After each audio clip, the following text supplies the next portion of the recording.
राधा और कृष्ण की प्रेम कहानी सदियों बाद भी लोगों के दिलो दिमाग में ताज़ा है। एक ऐसा प्रेम जिसमें किसी ने कृष्ण भक्ति की राह देखी तो किसी ने इस कहानी को विरह का गीत समझकर गुनगुनाया। कृष्ण और राधा का प्रेम जितना चंचल और निर्मल रहा, उतना ही जटिल और निर्मम भी। सदियों से भले ही कृष्ण के साथ राधा का नाम लिया जाता रहा है, लेकिन प्रेम की ये कहानी कभी पूरी नहीं हो पाई। आज भी ये सवाल लोगों को कचोटता है कि राधा और कृष्ण का प्रेम कभी शादी के बंधन में क्यों नहीं बंध पाया। जिस शिद्दत से कृष्ण और राधा ने एक दूसरे को चाहा, वो रिश्ता विवाह तक क्यों नहीं पहुंचा। आखिर किसके श्राप से संसार की सबसे बड़ी प्रेम कहानी विरह का गीत बनकर रह गई। राधा केवल भगवान कृष्ण की दीवानी बनकर रह गई।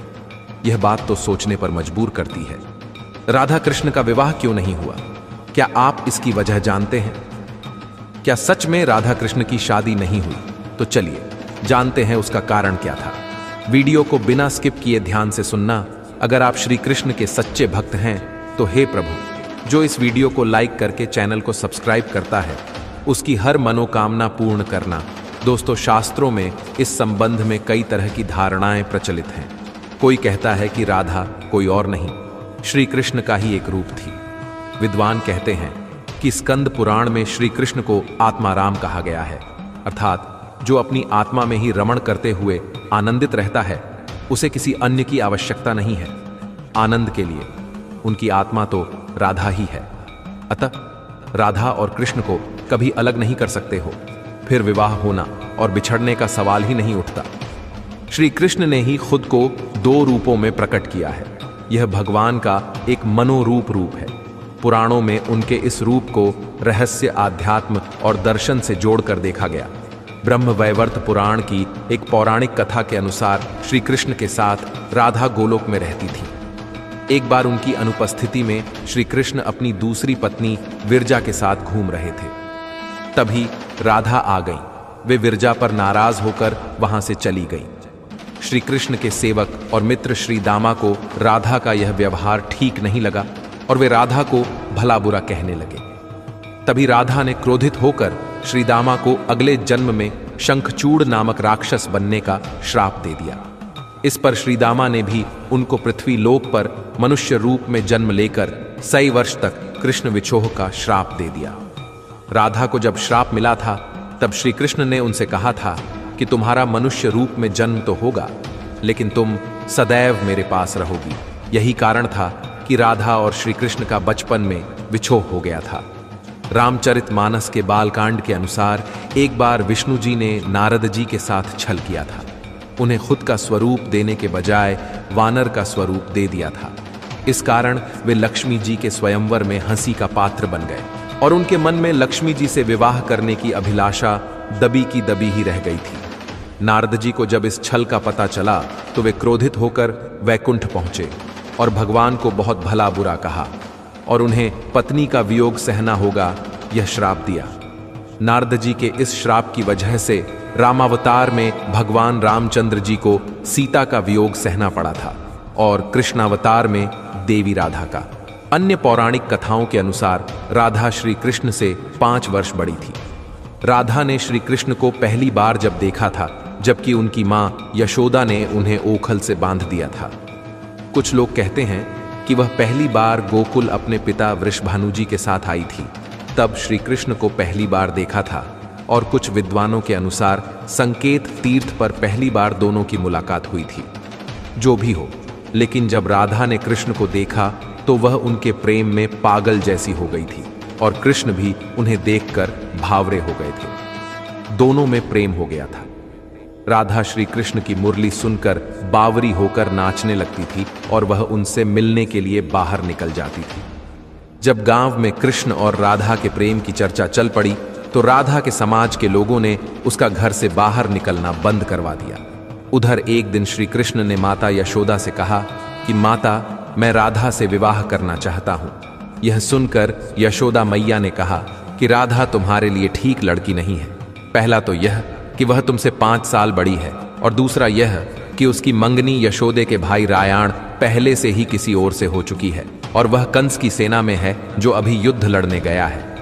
जब आएगा तो राधा का उससे विवाह हो जाएगा, इसीलिए उससे तुम्हारा विवाह नहीं हो सकता। हम तुम्हारे लिए दूसरी दुल्हन ढूंढेंगे। लेकिन कृष्ण जिद करने लगे। तब यशोदा ने नंद से कहा।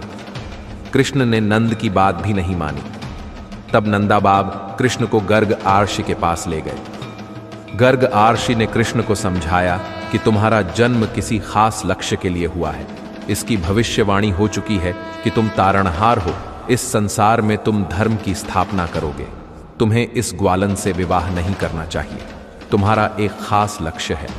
तब श्री कृष्ण कहते हैं कि मुझे नहीं बनना तारणहार। मैं तो अपने गायों, ग्वालनों और इन नदी पहाड़ों के बीच ही रहकर प्रसन्न और आनंदित हूं। और यदि मुझे धर्म की स्थापना करनी है तो क्या मैं इस अधर्म के साथ शुरुआत करूं कि जो मुझे चाहती है और जिसे मैं प्रेम करता हूं उसे छोड़ दूं? यह तो न्याय नहीं है। गर्ग मुनि हर तरह से समझाते हैं, लेकिन कृष्ण नहीं समझते हैं। तब गर्ग मुनि उन्हें एकांत में यह रहस्य बता देते हैं कि तुम यशोदा और नंद के पुत्र नहीं, देवकी और वसुदेव के पुत्र हो, और तुम्हारे माता पिता को कंस ने कारागार में डाल रखा है। यह सुनकर श्री कृष्ण कुछ भी कहने की स्थिति में नहीं रहे, और फिर उन्होंने कहा, कृपया मेरे बारे में और कुछ बताइए। तब गर्ग मुनि ने कहा कि नारद ने तुम्हें पहचान लिया है और तुमने अपने सभी गुणों को प्रकट कर दिया है। तुम्हारे जो लक्षण इस ओर संकेत करते हैं कि तुम ही वह महापुरुष हो जिसके बारे में आर्षि मुनि चर्चा करते हुए आ रहे हैं। यह सुनकर श्री कृष्ण चुपचाप उठे और गोवर्धन पर्वत की सबसे ऊंची चोटी पर जाकर अकेले आकाश को देखने लगे। बस वे वहीं दिन भर रहे और सूर्यास्त के समय ज्ञान को उपलब्ध हो गए। वहीं से उनकी दशा और दिशा बदल गई। मित्रों, भगवान कृष्ण ने राधा से विवाह नहीं किया। इस बात का पुराणों में उल्लेख तो दिया गया है, लेकिन इसके अलग अलग कारण बताए गए हैं। आज हम आपको उन्हीं कारणों के बारे में बताएंगे। पौराणिक कथाओं के अनुसार भगवान कृष्ण एक कुशल कूटनीतिज्ञ थे, लेकिन राधा तो वह दीवानी थी जिसे केवल प्रेम ही प्रेम समझ में आता है। कहा जाता है कि भगवान कृष्ण और राधा की प्रेम कहानी तो बचपन में ही शुरू हो गई थी। वैसे तो राधा कृष्ण से बड़ी थी, लेकिन फिर भी उनके मन में भगवान कृष्ण के लिए प्रेम भाव जाग उठा। यह बात तो हर कोई जानता है कि भगवान कृष्ण विष्णु जी के अवतार हैं, मगर राधा को लक्ष्मी जी का स्वरूप माना गया है और वह हर अवतार में उनकी पत्नी बनकर धरती पर अवतरित होंगी। इस बात का उन्होंने प्रण लिया था। इसी वजह से यह तो तय था कि भगवान विष्णु हर अवतार में देवी लक्ष्मी से ही विवाह करेंगे। श्री कृष्ण लीला का वर्णन करने वाले गर्ग मुनि की रचना गर्ग संहिता की माने तो श्री कृष्ण जब नंद बाबा की गोद में खेल रहे थे, तभी उन्हें एक अद्भुत शक्ति का आभास हुआ, जो और कोई नहीं, राधा थी। वह तुरंत ही बाल्यावस्था छोड़कर यौवन अवस्था में आ गई थी। फिर उसी समय ब्रह्मदेव ने राधा कृष्ण का विवाह कर दिया। उसके बाद सब सामान्य हो गया। विवाह के बाद ब्रह्मदेव और लक्ष्मी स्वरूप राधा जी दोनों अंतर्ध्यान हो गए और भगवान श्री कृष्ण वापस बाल्यावस्था में लौट गए। दोस्तों, आपको यह जानकारी कैसी लगी कमेंट करके ज़रूर बताना, और हमारे वीडियो को एक लाइक करके चैनल को सब्सक्राइब ज़रूर कर देना। मिलते हैं फिर अगली ऐसे ही वीडियो में। तब तक के लिए अपना ख्याल रखना। जय श्री राधे कृष्णा। तो कैसा लगा आपको ये रोचक तथ्य? अगर आपको ये वीडियो ज़रा भी अच्छी लगी हो तो चैनल को सब्सक्राइब और वीडियोस को लाइक करें। मिलती हूँ आपको नेक्स्ट वीडियो में ऐसे ही किसी और अन्य कहानी के साथ। सुना। जय श्री राधा वल्लभ हरिवंश।